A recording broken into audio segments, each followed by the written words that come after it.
and welcome to the Coon Rapids City Council meeting for Wednesday, February 7th, 2018. If you could please rise and join us for the pledge.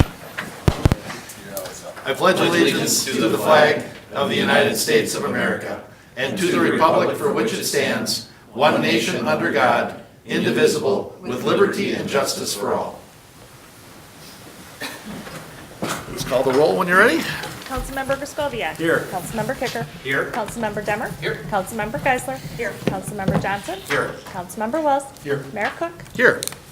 Thank you. First item on our agenda then is to adopt this evening's agenda. Second. Motion by Gadsler, second by Demmer. Any corrections or discussion? Hearing none, all in favor signify by saying aye. Aye. Opposed? And the agenda is adopted. We don't have any proclamations or presentations. So we are up to item 1, approve the minutes of January 16th. So moved. Second. Motion by Demmer, second by Johnson to approve the city council meeting minutes for January 16th, 2018. Any discussion? Mayor, Councilmember Griscoviac? there was just one thing in section 4, the wellhead protection plan.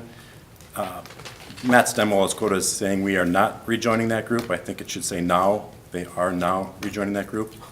Mr. Mayor, members of the council, Councilmember Kicker brought that to our attention. It has been corrected in the set that you'll sign tonight.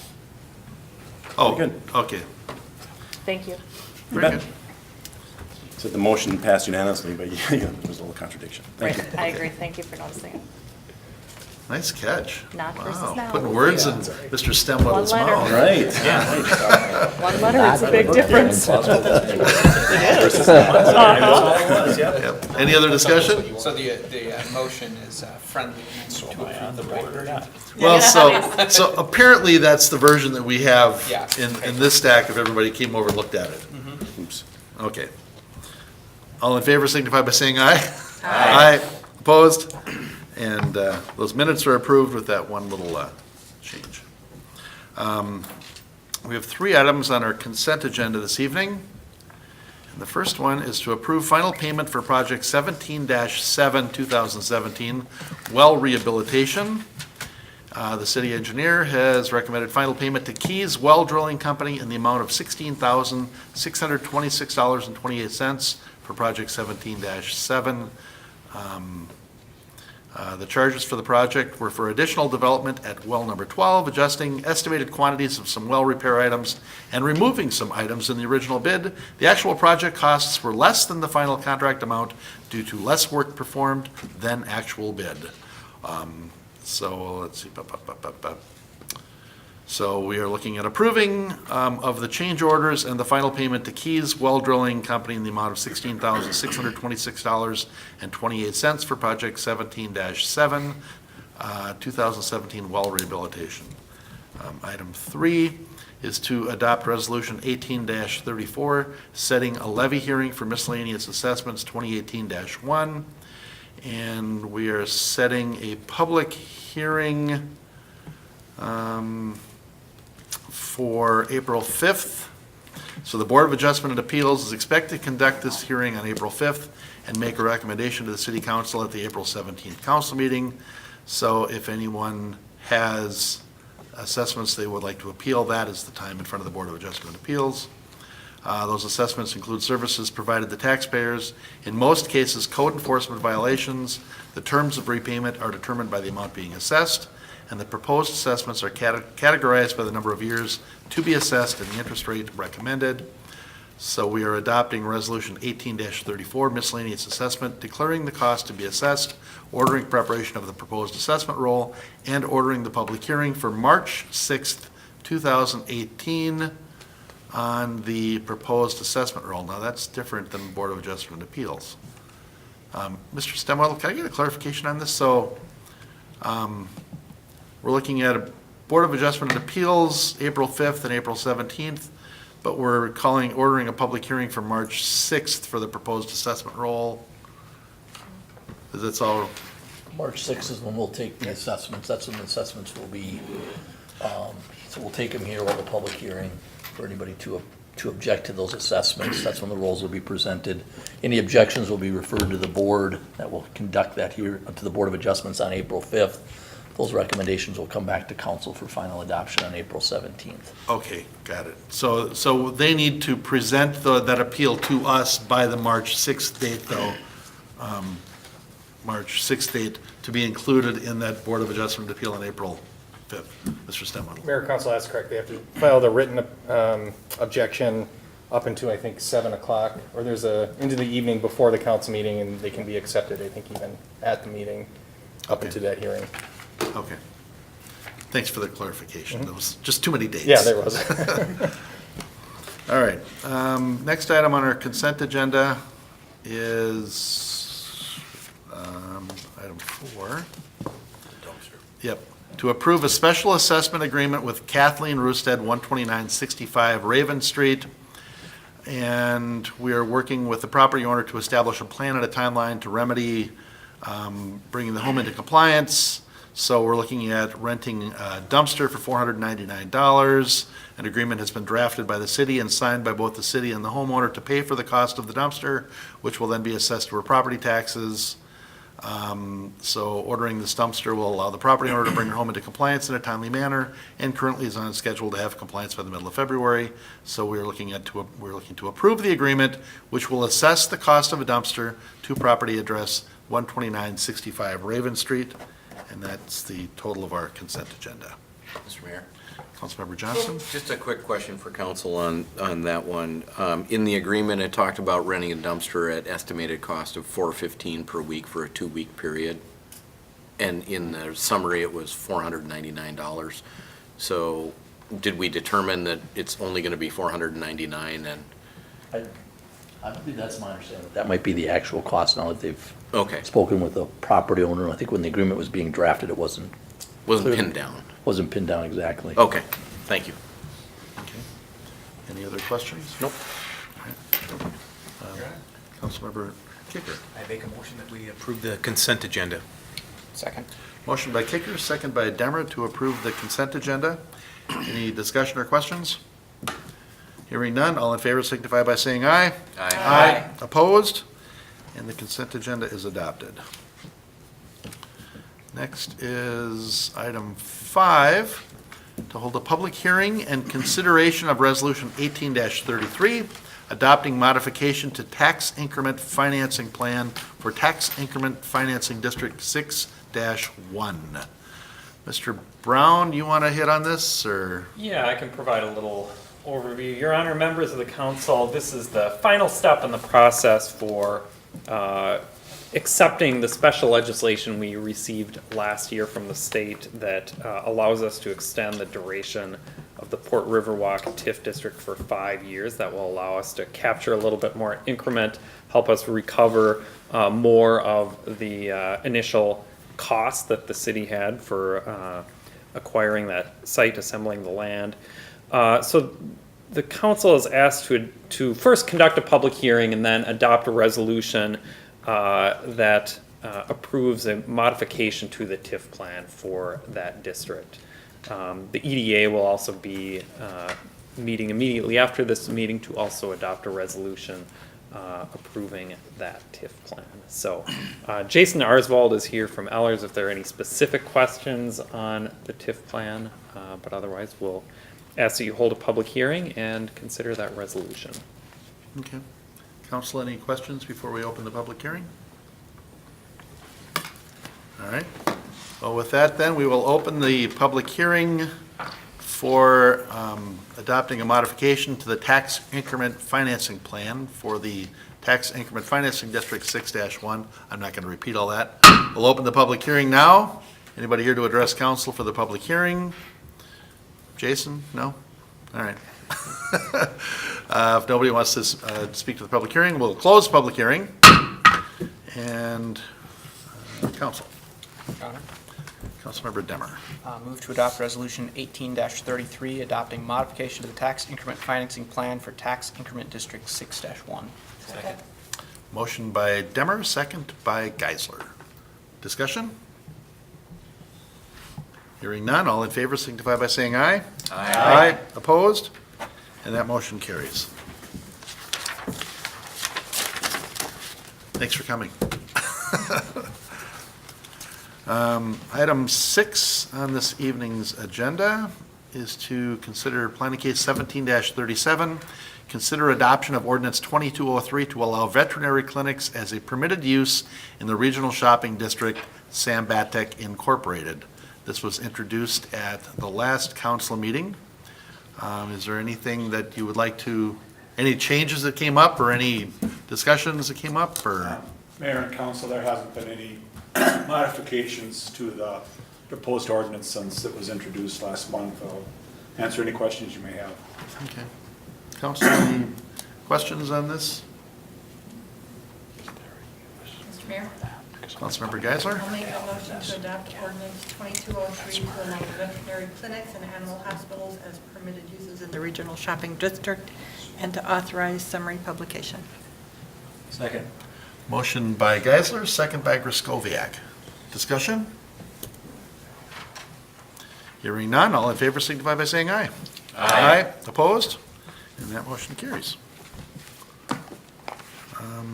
Item 7 is to consider adoption of ordinance 2204, amending City Code 10-200, right-of-way management. Mr. Himmer, small cells. Members of the council, this would be the adoption that was introduced at your last meeting. This follows state statute with regard to rates in which we can charge, but it better allows us to control that process through permitting. So in addition to adding all the small cell items, and those came directly out of state statute, we cleaned up some of the things that, I mean, we just issue right-of-way permits. We don't obstructions. It's all one thing for us. So we cleaned up a little housekeeping as part of the small cell. Mr. Brody and I, along with community development, a lot of people worked together on this, and it's been going on for several months. And so this gets us to the point of having this on record and then letting, see what happens as they come to us. It at least gives us some ability to control and have some oversight over it. Okay. We apparently aren't anticipating any degradation anymore. We've eliminated those lines. And I like the cleaning up, and the obstruction permits are now just part of the right-of-way permit. The bigger question that I had, and I think I've, and I think it's handled under that 10-229 right-of-way vacation. So if the city were to decide to bury utilities, is it considered a public purpose? You know, because basically we can vacate, we can eliminate the right-of-way with notice, and they have to remove their equipment as long as it's for a public purpose. If we decided to bury utilities along Coon Rapids Boulevard and they had their small cells mounted to the poles along there, that would be a public purpose. We wouldn't have to pay to have those removed. Okay, because that's just my interpretation. We've got an attorney, so. I guess I'm not 100%, I'm not so certain. I don't think the small cells are gonna be the barrier or the issue when it comes to burying the utilities. I think there'll be issues with the utilities themselves and who's gonna have to pay for that and things like that. Obviously, that'll be a small piece of it if it's on one of those. There's still gonna be plenty of other things in the right of way for them to attach to. So this isn't gonna add anything different to that equation. I'm not going to answer your question directly, but I'm just going to sort of indirectly do that this won't, I don't think, change that or math. Okay. Or make it any more or less likely that would happen. And then we're gonna control through the permit process. You know, I think about all of those beautiful brand-new streetlights on Main Street or down on Coon Rapids Boulevard. Would they be coming to us for a permit to be attaching these to those? Mr. Mayor, they're gonna come in and they're gonna say, I want it in this location. And they'll identify probably, yes, I want that pole. And we might say, that's not gonna work so much, how about this location, generally in the same spot? So I think we have some control, especially if they're ours. Now, let's just say Conexus has a street light up there, and they want to attach it to Conexus's light. That's an agreement that they would have independent with Conexus. They would still have to come through us to issue a permit. And it may go to your last question, is that they wouldn't assume the franchise agreement that those other users have. So they could put it on an Anoka County traffic signal. So they'd have to get authorization from Anoka County and jump through those hoops to get it, but they'd still have to come to us to have it in our space. So we have some control over the facilities they go on. Okay. Mr. Stemmer? Mayor, Council, in the presentation that was completed by the League of Minnesota Cities at the Anoka County officials meeting, one of the things they mentioned is that, cities, first it has to meet the structural requirement of the small cell unit, and in that case, I'm guessing those streetlights aren't built to carry a load like that. Keep in mind, these are small refrigerator-sized units that they would be mounting to that. And I believe they also mentioned an exemption for decorative lighting, that if that's the sole purpose of that lighting, then the city could deny based on that. So I think there are some things in the statute that was approved this past legislative session that gave some cities comfort in the types of things they'd be able to control. Okay. We did buy the really good poles though up there, so. Yeah. May I just follow up on Councilmember Johnson. your question? Is it your question, and I want to make sure I'm understanding this so that I can kind of articulate my thoughts on it, but is it your question that if we decided to, for example, bury utilities, that that we could do so and eliminate this small cell component on the utilities that were currently above ground if there was a public purpose? Is that kind of the nature of the question?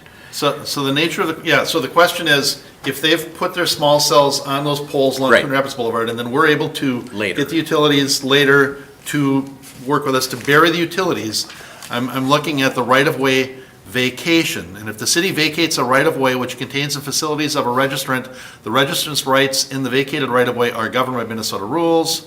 If the local government unit vacated a right-of-way that contains the facilities of a right-of-way user, and if the vacation requires a relocation, and if the vacation proceedings are initiated by the registrant or permittee, the registrant or permittee must pay.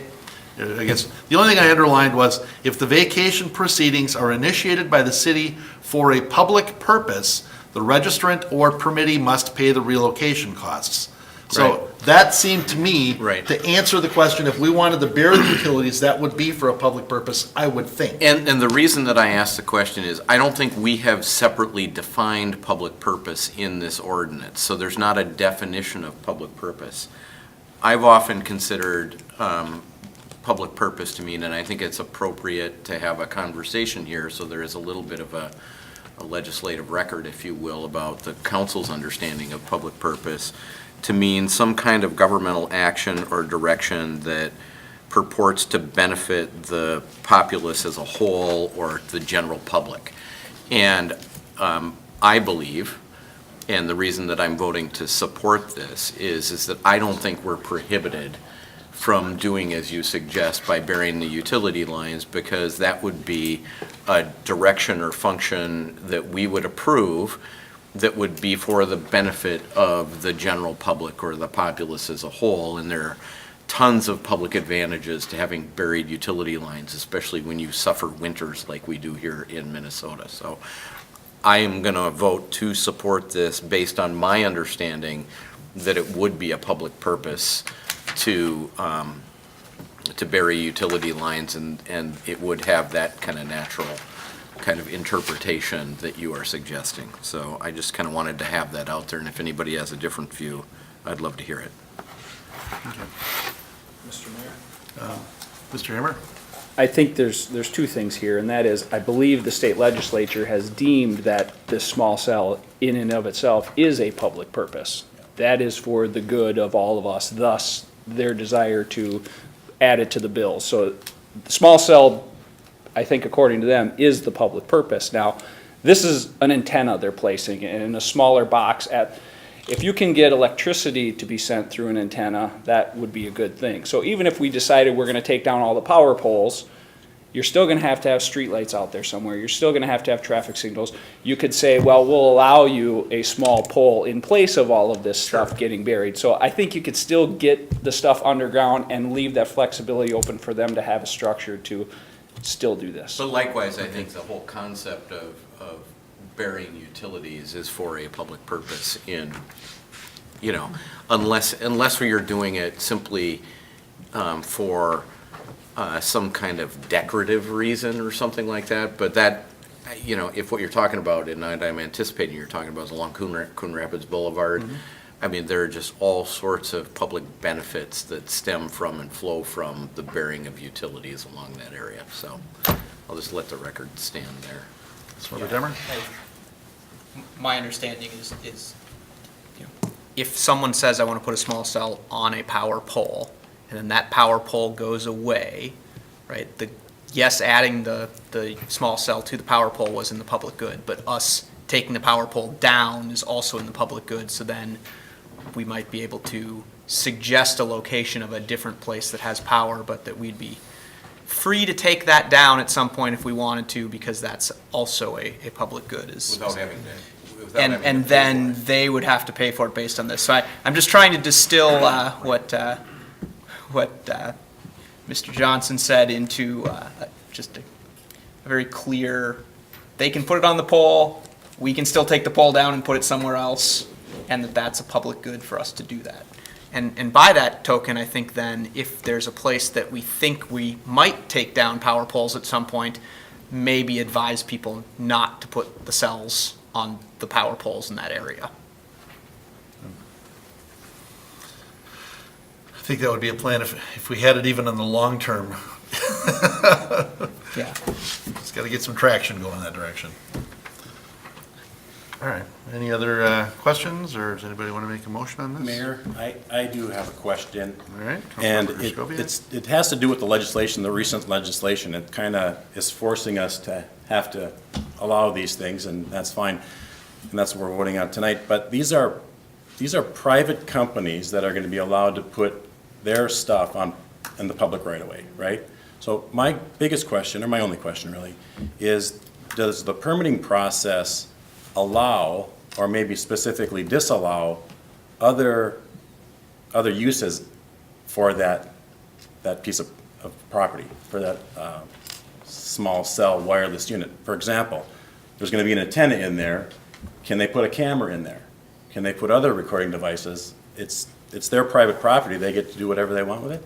Or is it just an antenna? Councilmember Krasowiak, this is related to communication. So I don't know, I'll let Mr. Brody handle whether he thinks that is part of it. And we've had some independent people that come in. They're not a Sprint, they're not anybody, and they say, we want to put up these things. And it's, well, are you putting them up for a provider as defined here, or are you just putting them up and then you're going to sell them to the highest bidder? And so our interpretation is you have to be sanctioned or approved through the Public Utilities Commission as that provider.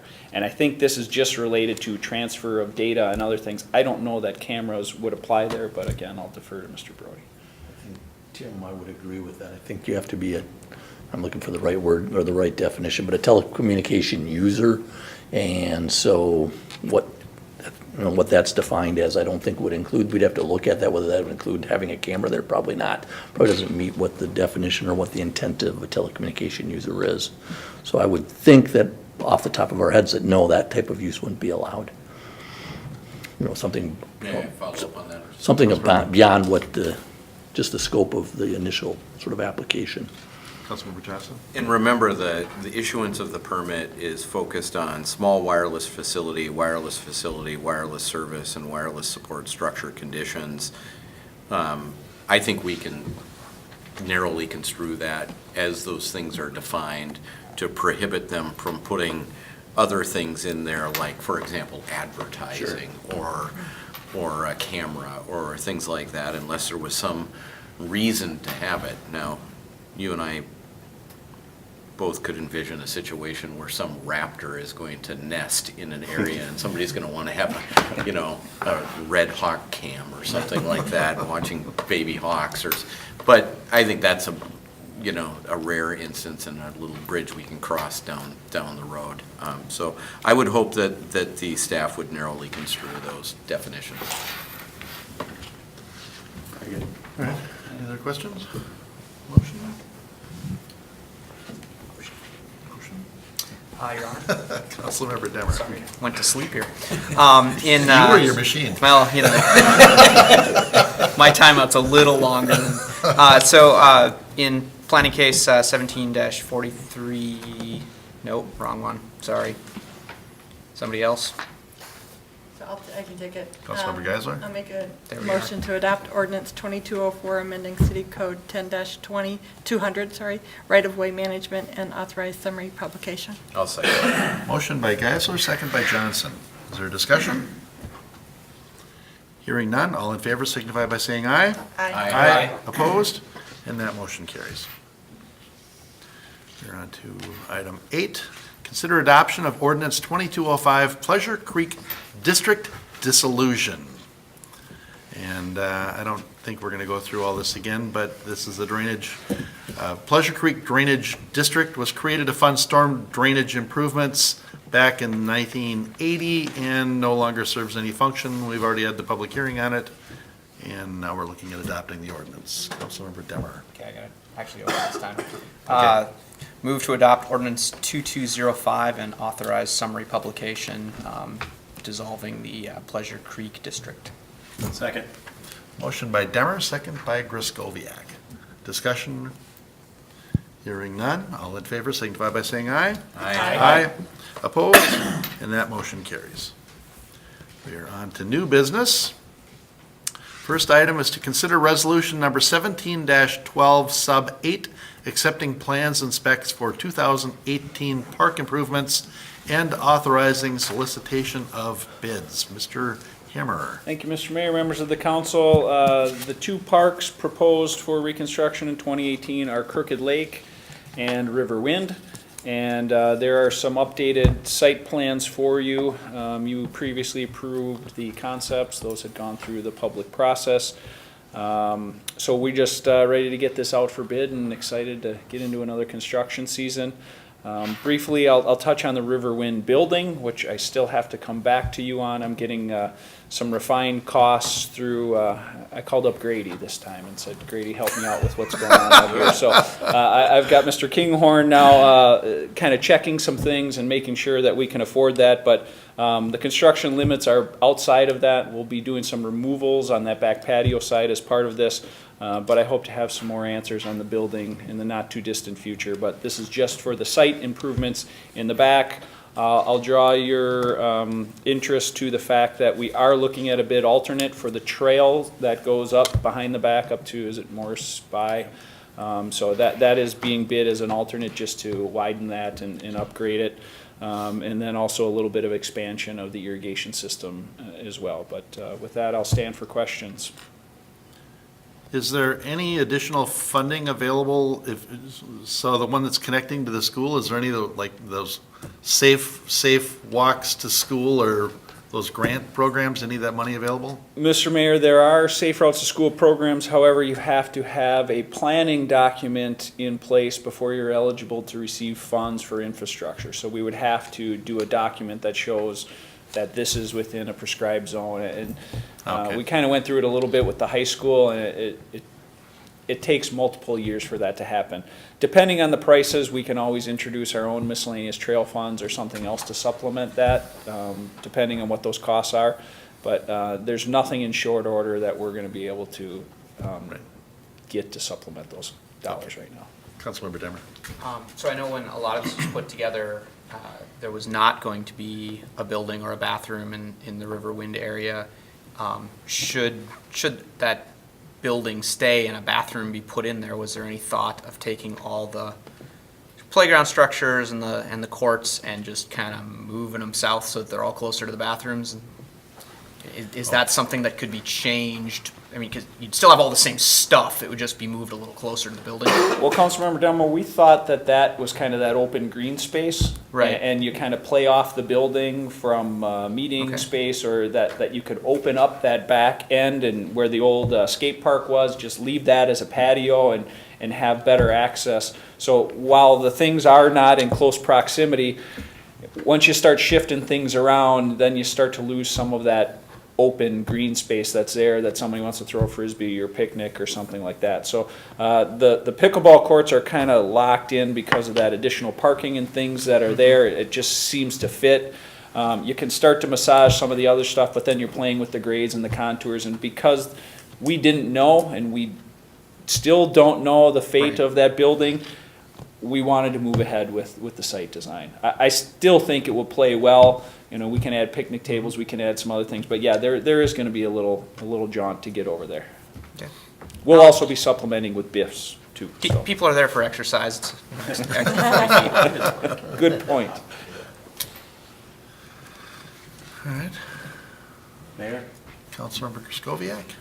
Since all these parks are in Ward 1, I'd like to move to adopt Resolution 1712 Sub 8, approving plans and specifications and ordering advertisement for bids for the 2018 Park Improvement Project. Second. Motion by Kraskowiak, second by Kicker. Is there discussion? Hearing none, all in favor signify by saying aye. Aye. Opposed? And that motion carries. Next, under new business is item 10. Consider Resolution 18-29 approving a lot split at 2329 124th Lane, Mason Home Company. And this is just proposing to subdivide a 63,772 square foot, 1.46 acre lot into 2 lots. There is an existing residence on parcel 2. It consists of the home and a detached garage. Does anybody need Mr. Harlicher's dog and pony show on this, or? It seems pretty cut and dried, and we're not making any exceptions or anything, right? Correct. I assume the driveway will come in off the corner of that, where it tags in there. So let's see. Both lots have frontage on 124th Lane and Main Street. Access to both lots will be limited to 124th Lane, and the existing residence has a driveway from 124th Lane. The city engineer has reviewed the proposed lot split. His memo is attached. The original lot was platted as part of Coon Creek Gardens in 1934. Little history there. Predating park dedication fees. So park dedication fees should be paid for the 2 lots at this time. At the Planning Commission, January 18th, no one spoke at the public hearing. And the commission discussed possible location of the driveway. Staff explained that there is a sufficient right-of-way on 124th Avenue to accommodate a driveway, and the commission voted unanimously to recommend approval of the proposed lot split, and that's why it's here. So, council? Mr. Mayor? Councilmember Johnson? I'm all in favor of lot splits, especially on properties like this where there's ample amount of space. I am a little concerned about the access on the road, though. When I look at the survey that was done, it looks like there's only just a little tiny bit in the permanent easement for street and utility purposes that actually touches the road. And it actually looks like it's too narrow to be a legal driveway. That is the amount. And I'm wondering if there's any way through working with the adjoining landowner to make sure that there is adequate frontage on the road. Because as I look at that, you've got an easement that's a 20-foot easement by 90-foot easement. The lot is only 90 feet wide, but that little corner that touches the road can't be much more than 10, 15 feet. I think that's exactly what it is, because you look, you got a 10-foot setback Right. coming down the house, and so, but, you know, so you probably get 15 feet for the driveway there. Like a, Yeah, Mr. Harlicher?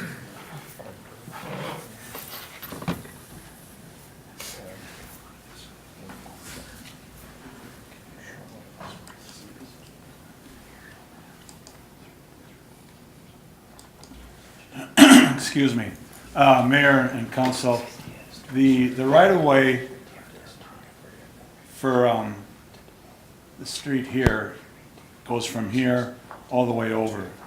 So there's 35 feet of frontage, excuse me, on 124th Lane, as well as this 20-foot street and utility easement. So they've got all this area here in which to locate their driveway. From this dot here over to the property line, so all along through here. Yeah, but from that dot there all the way over to the curb cut. To here, No, back up a little bit. So from there, all the way over to the curb cut on this, there you go, right there. I mean, if they cross that line, they're onto the neighbor's property. no, Councilmember Okay. Johnson, this dotted line here is the right-of-way for the street going to the south. All right, I So see. they could actually come in through here and still access the street through city right-of-way. All right, and it would be, but who owns the fee under that other right-of-way? So I understand that there is a right-of-way for the neighboring property that is there, but who owns the fee under that right-of-way? This property here goes all the way down to this point here. I'm talking about right below that. This here, that's actually city right-of-way. All right, so is the city willing to allow the driveway to cross across city property in that right-of-way easement? Because if the city owns the fee under that, and the city is okay with that, then we should make that clear for the landowner so that they have that access. If the city, and I don't know, I'm relying on what Sure. I'm hearing here, is all along Uplander, the city is allowing those driveways to access the roadway, at least on those existing properties. Okay. Mayor, Council, All right. if, Yeah. on the first attachment, there's an aerial that I think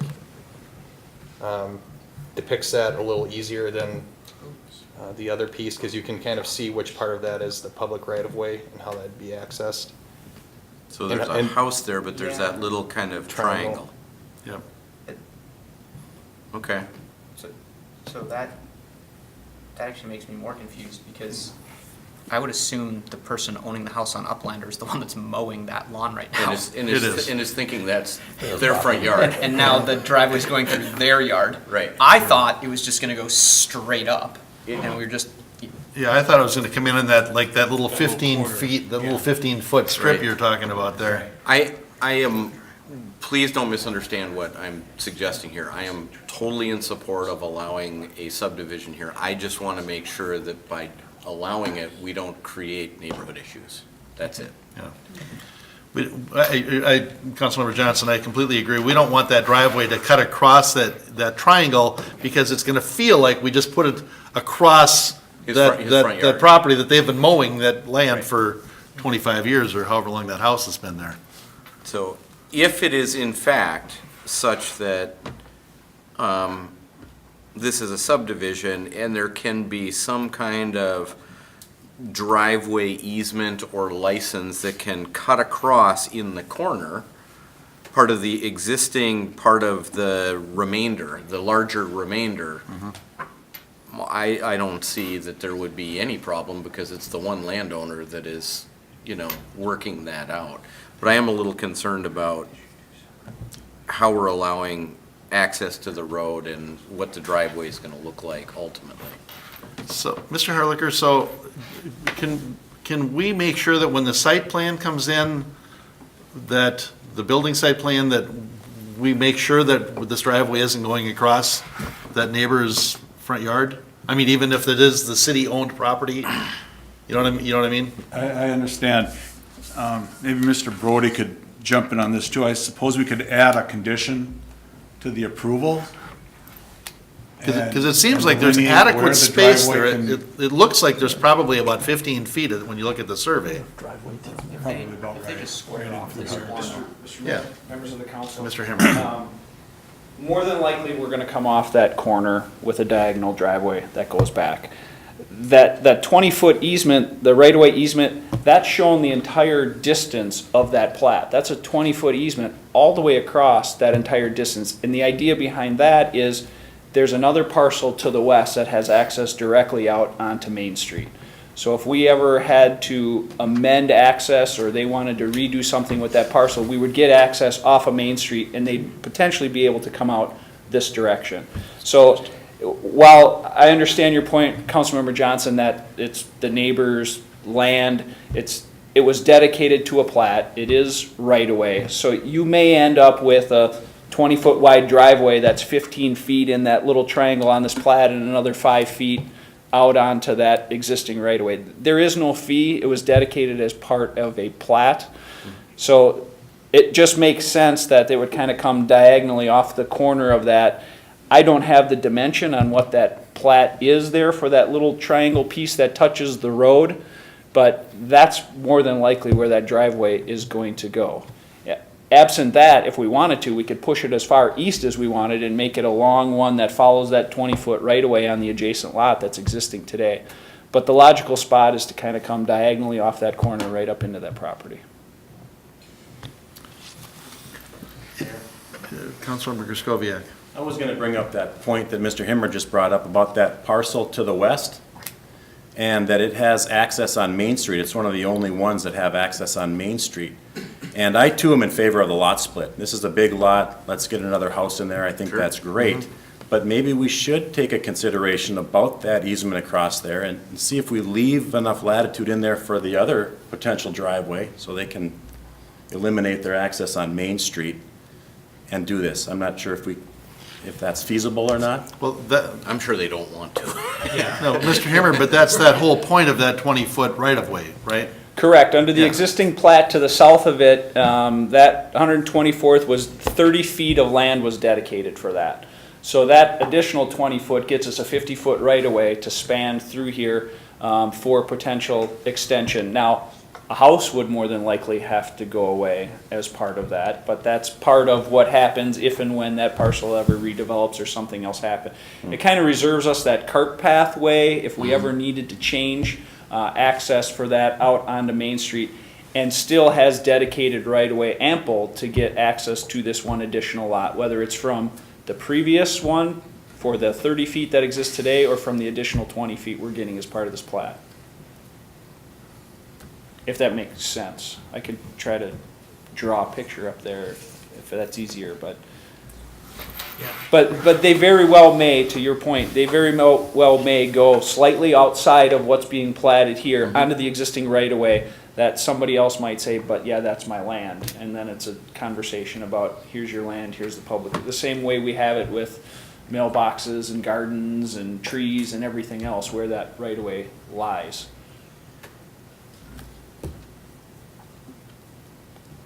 Okay.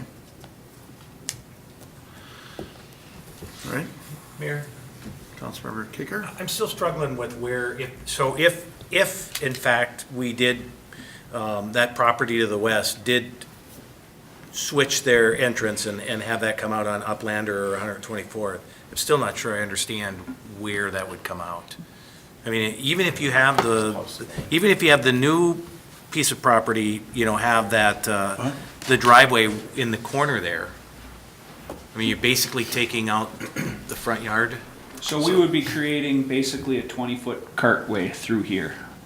So it would probably be a shared driveway scenario with the new lot kind of coming diagonally off of here, and then that driveway would come down through this 20-foot piece and up into the back of this site. Okay. So don't hold your breath. That's probably not going to happen anytime soon. No, well, I just wondered. Yeah. That's not blocking. All right, any other questions for Councilmember Wells? If that was created, I'm assuming the city would have to pay for that and maintaining it? If it was built for future use? I think this is a different situation than what, Mr. Hammer? That could be a street then, a 20-foot cartway. Yeah, the 20-foot cartway under that scenario, if they decided to exercise that, would that be something we would need to maintain, or that would be a shared driveway and their responsibility? I guess technically, because it's right away, it'd probably be the same thing we're looking at up off of Foley and 127th, that driveway, roadway that's up there. But depending on what happens, it's all part of the development agreement and how you handle it and how, we could assign maintenance responsibilities or something else. So yeah, it could put us in another weird situation in how you get access. But again, that's for a piece of property. We're reserving that space here today. Otherwise, you're never going to get access off of Main Street for that other property if something were to happen. So to Councilmember Wells' point, we're not saying by leaving that 20-foot right-of-way that that's for sure how we would do it. We would figure out how we would do it when we got to that. And we're never going to do that again, right? Not as long as you're here, or I'm not sure. But it does give us that opportunity in the future. And that's why the one to the south of it was platted with a 30-foot right-of-way. And my guess is at that time they went, well, why are you plunking a house down right on the end of this right-of-way if we need to reserve the space? And they went, well, 4 lots is better than 3. So we're kind of already painted into a little corner here. We're just trying to be flexible and reserve that right. All right. Councilmember Wells, does that answer your question? Yeah, again, I'm like everyone else, splitting the lot, I don't have a problem with, but there's no way this driveway is not gonna be awkward for the person living there. They're not, I wouldn't be happy, and they're not gonna be happy when this driveway, because there's no other way for this driveway to come in to that lot without being an inconvenience to the neighbor that's there. There's that wonderful picture we have on the lot split survey that is among our materials, and there's actually, if you look at that 20-foot permanent easement for street and utility purposes that's there, that's 90 by 20. And then there's the kind of diagonal line that is there that kind of goes to the, I would say it kind of is part of the radius of that corner that's there. I mean, if the lot split would have just included that diagonal line as part of the lot split, it would have created far more than ample space right along the curb cut for any driveway to go in there without impacting any neighbors. And so, I mean, I would have preferred the lot would have been split like that, but I'm not subdividing the property, so I'm still prepared to vote in favor of the lot split. I'm just anticipating that there are going to be issues, and we may need to work through some of those issues. So if there are conditions or things like that that are recommended by you, Mr. Himmer, or Mr. Brody, or Mr. Harlicker, that we can put on it, that would help facilitate that and avoid any potential future problems, I'd appreciate any thoughts. Councilmember Kessler? Question for Mr. Harlicker. Can you confirm, so a driveway does not need a setback from a lot line, is that correct? Correct. Okay, so, and I just wanted to make sure that everybody was clear that that driveway can go all Right the up to the way lot edge. to the lot edge. You know, so it can be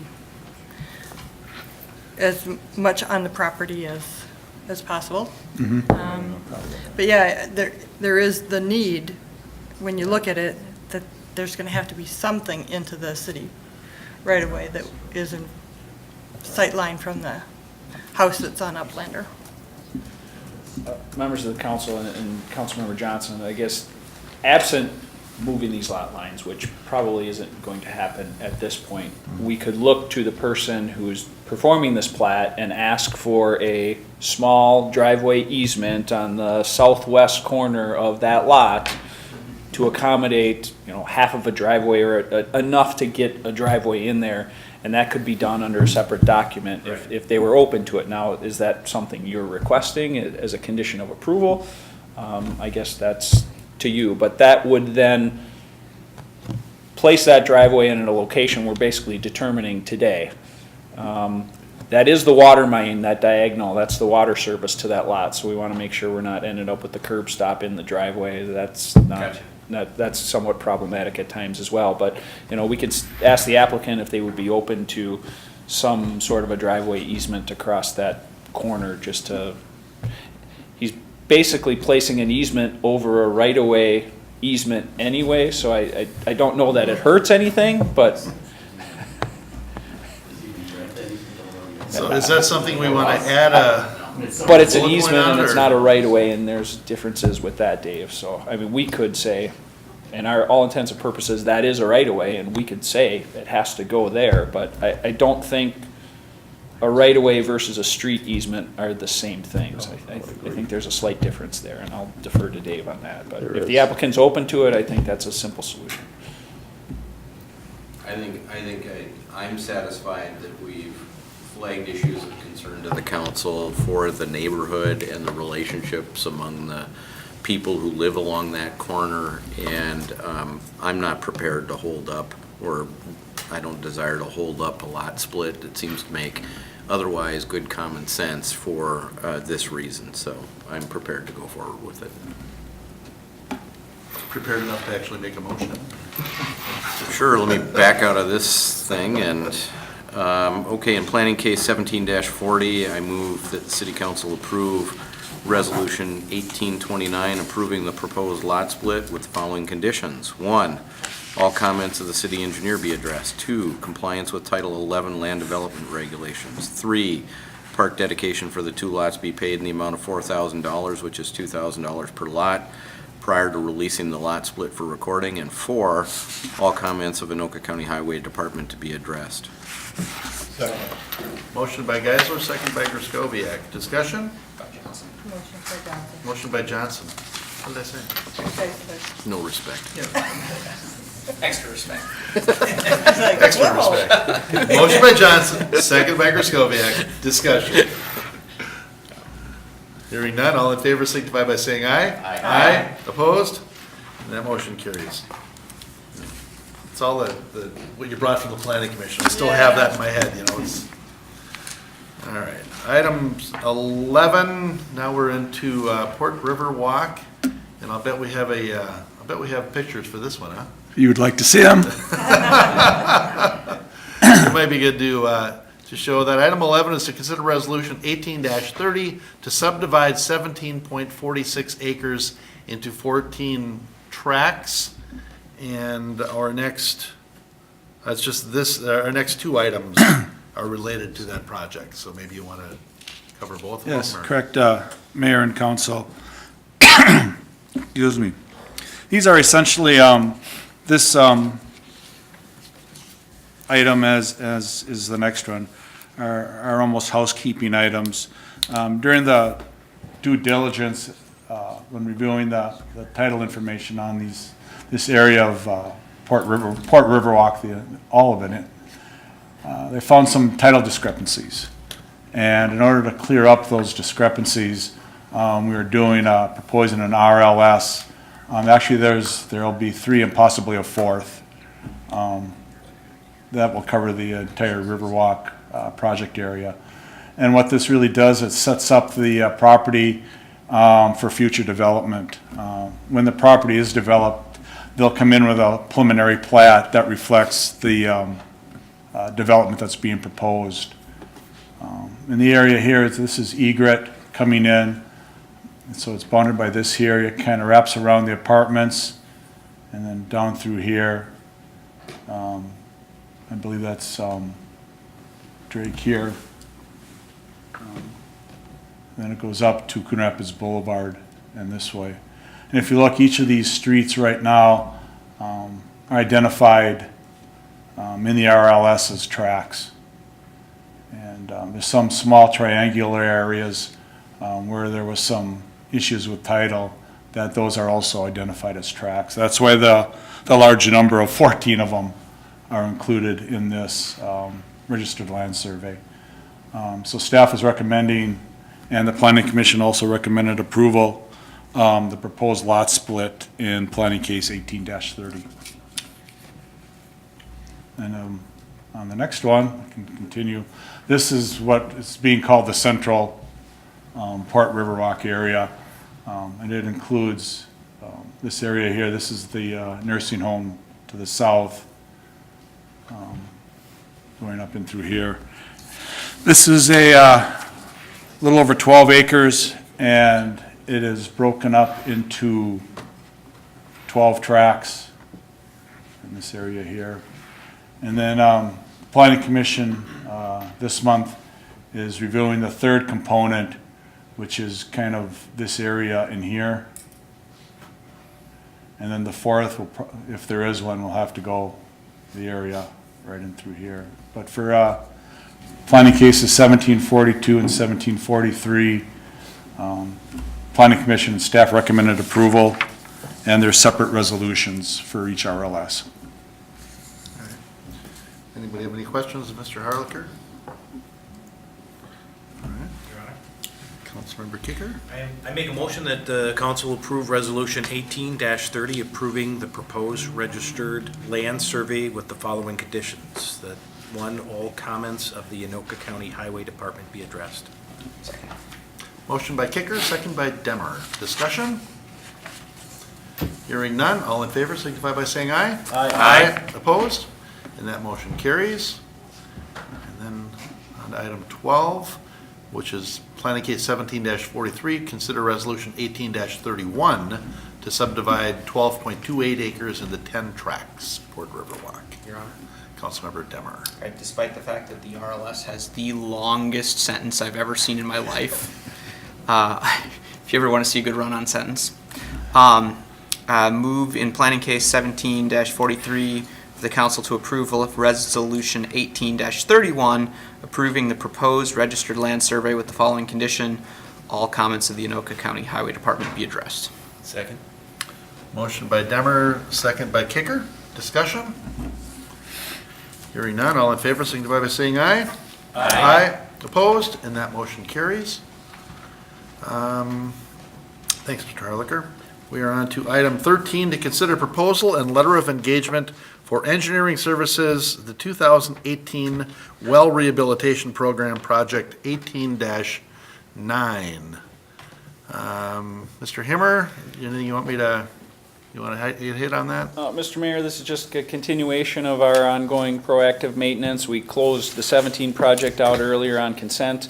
This is just 3 more wells and one of the booster pumps, and I'll stand for any questions you may have. This just starts the design process and getting ready for bid. All right. Mayor? Councilmember Griscoviac? I have a question for Mr. Himmer. We just closed out the 2017, and we all noticed that was about half of what you anticipated. Was that because there wasn't as many wells being rehabilitated and they've moved into the 18 picture, or? No, Councilmember Griscoviac, if you look down at the budget impact, we budgeted $385,000 for this.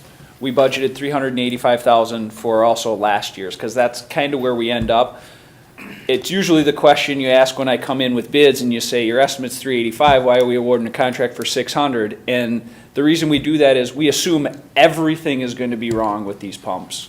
And so we say, if everything is wrong, this is what the ultimate cost is going to be. Once you get into it, you don't end up ever having that scale, because maybe it's one thing on this pump and 2 things on this. So we've refined it over the years. That 385 is usually a pretty good number. There might be a year where everything is necessary, and there might be years where less is necessary, but that's where we end up, and the last one was like 365, so that's why we only have 385 budgeted, and we're awarding contracts for like 600.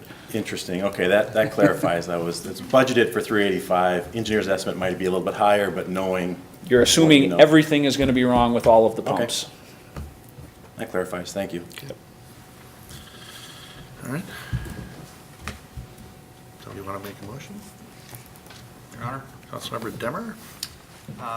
Move to accept proposal for engineering services for the 2018 Well Rehabilitation Program from Short Elliott Hendrickson, Inc., and authorize execution of letter of engagement in accordance with their proposal dated January 22nd, 2018. Second. Motion by Demmer, second by Geisler. Discussion? Hearing none, all in favor signify by saying aye. Aye. Opposed?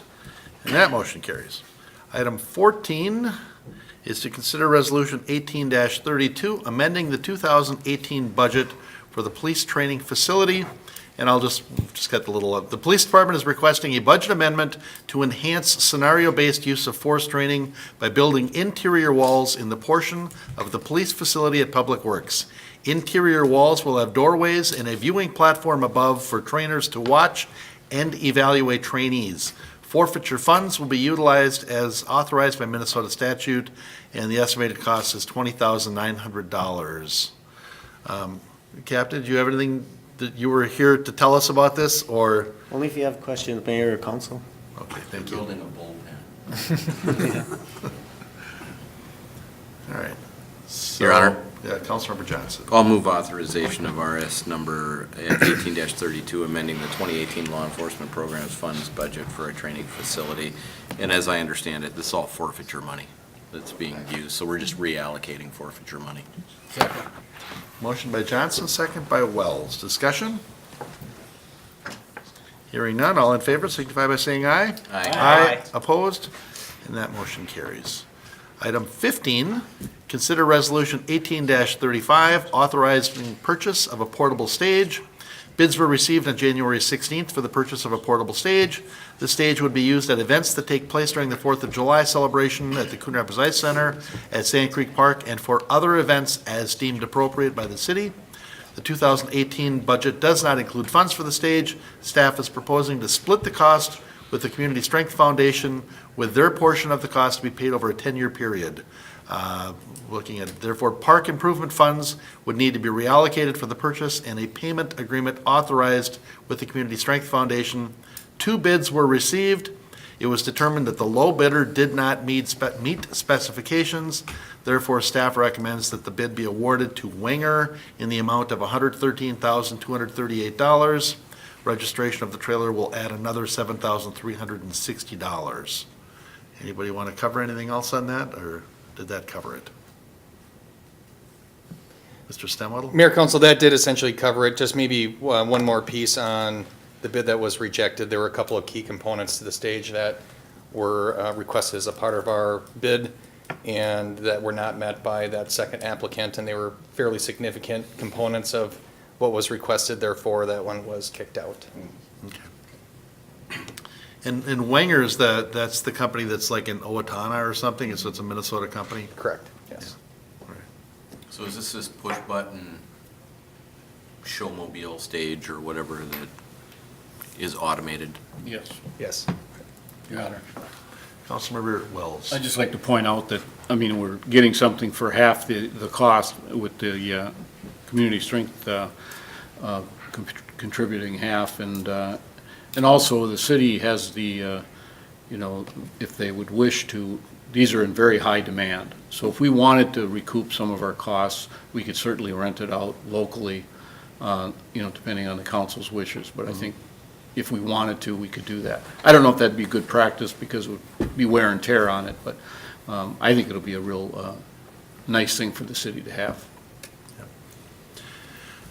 I agree. Mr. Stemwedel? Mayor, Council, and maybe to dovetail off of that, Parks and Rec Coordinator Ryan Gunderson and I have talked about developing a policy around the use for this, and that it might be sort of the opposite problem where so many people are interested in using it and we're saying no, but certainly within the city limits for other groups and nonprofits and schools and things like that, I think that would make some sense, and maybe even neighboring cities. As we develop that policy, we'll touch base with council on where you all are comfortable with us using that, and certainly Community Strength, since they're paying for half of it, they'll have a role in that as well. Sure. As long as we're not dragging it around on salty roads in the winter or something goofy. Yeah, that's what I was gonna say. I guess my only concern about this, and I'm fully supportive of it, we had a long workshop on it, is that we find a good place to store it, because it is a valuable asset to the city. And so that'll be another issue to bring up at a later date, I'm sure. Yes. We don't have a motion on this yet, do we? Councilmember Kicker? I make a motion that we approve RS number 18-35, allocating park improvement funds for the purchase of a portable stage. Number 2, an agreement with the Community Strength Foundation for the portion of the cost of the portable stage.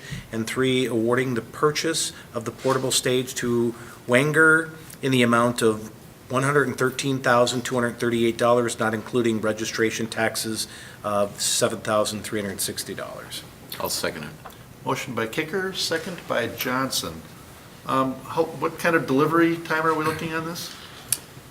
Mayor, Council, I believe, and Chief Piper can correct me if I'm wrong, it's about 3 months build-out time, so we anticipate we'll have it with plenty of time for the 4th of July festivities.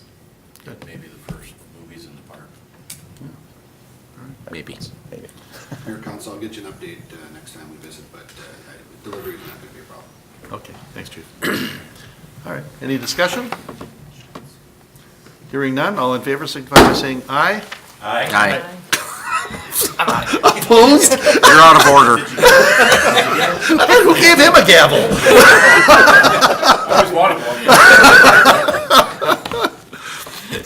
There was none opposed, so that motion is passed.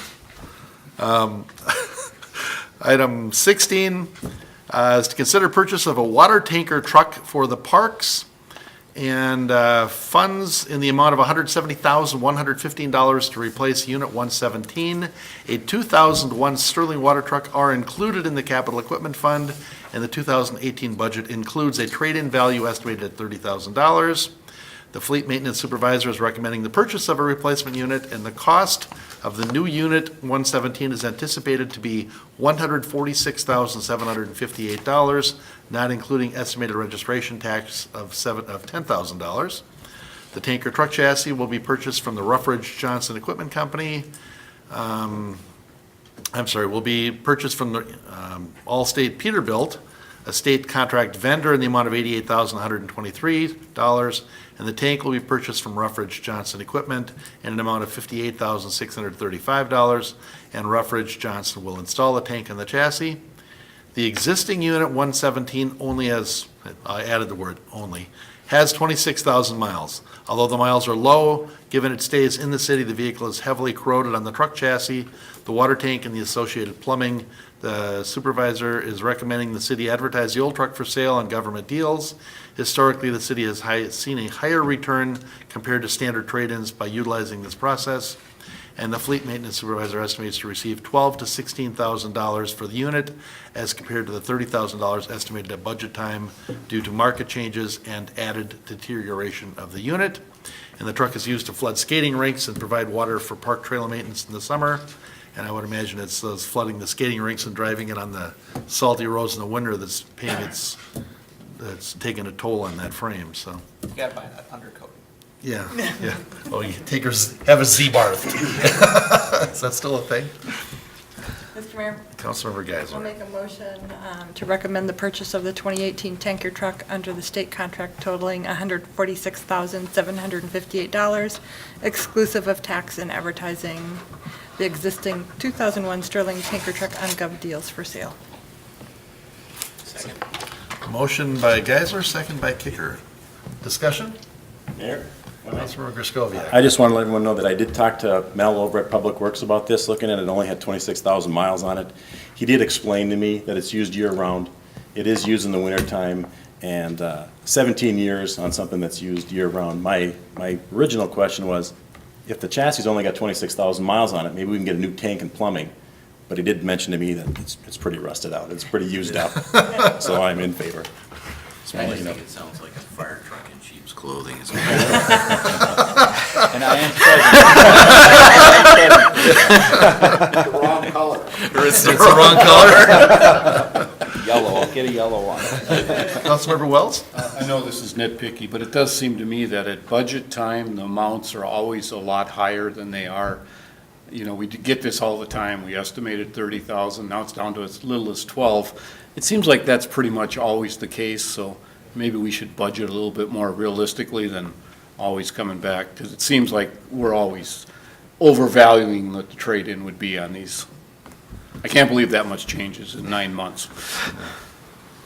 Mayor, Council, Mr. certainly we can Stemwell, look at care to that. I'm defend certainly that? interested to look at the track record and see, how often if we're low or below, but certainly maybe we need to just be a little more conservative at budget time, and my guess is at that point, we're sort of theorizing about which units we're replacing and doing some, fairly light research on purchase cost, and then when we get into it, we're sort of into the details, so it's something we can look at. There's two issues that I'd like to add briefly, and that is, number one, is we also are conservative on the cost, so it's costing us less also, and we're relying on the state contract list, so the pricing isn't known at that time, so we're just making some estimates on what that factor of increase will be. Fair enough. We have a motion and a second. Any other discussion? Hearing none, all in favor signify by saying aye. Aye. Opposed? And that motion carries. And we are at the open mic portion of the evening. If you are here for open mic, you're for open mic? No. Okay. Anybody else? No, all right. So nobody here for open mic. We don't have any reports from previous open mics, and we are on to other business. We are in the thick of snowflake days. Got the chili contest coming up Thursday night. Tomorrow. Yeah, so, all right, because this will be replayed. Thursday night, the 8th of February. down at the VFW. What other kind of events? We have a family day coming up, I think, on Sunday, the 11th, At the ice arena, that's correct. at the Ice Arena. Yep, 3 to 7:30, all kinds of different games and activities. Our staff is running that this time, so. Okay, excellent. All right. Any other business to come before council? Any other announcements? Really quiet around here. Still cold outside. Is that what it is? Okay. Are we done then, or what? To adjourn? Motion by Kicker, second by Demmer to adjourn. All in favor, signify by saying aye. Aye. Aye, we're adjourned.